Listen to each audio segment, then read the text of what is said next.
Hello everyone, in this video, I'll show you how to buy a domain name on GoDaddy. Start by visiting the GoDaddy website and using the domain search tool. Type the domain name you want into the search bar and click the search button.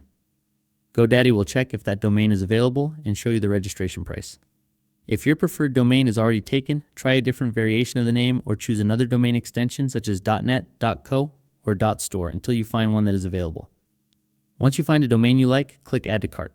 Next, review the protection options. Basic domain privacy is usually included and helps keep your personal contact information hidden from public records. You can also look at additional protection plans if you want extra security for your domain. You can choose how many years you want to register the domain for. Many people register their domain for several years to avoid renewing it too often. After that, continue to the cart and review your order carefully. Make sure to check both the current price and the renewal price so you know what future renewals may cost. When everything looks correct, sign into your GoDaddy account or create a new one. Then enter your payment details and billing information. Finally, click Complete Purchase to finish your order. That's it. Thanks for watching.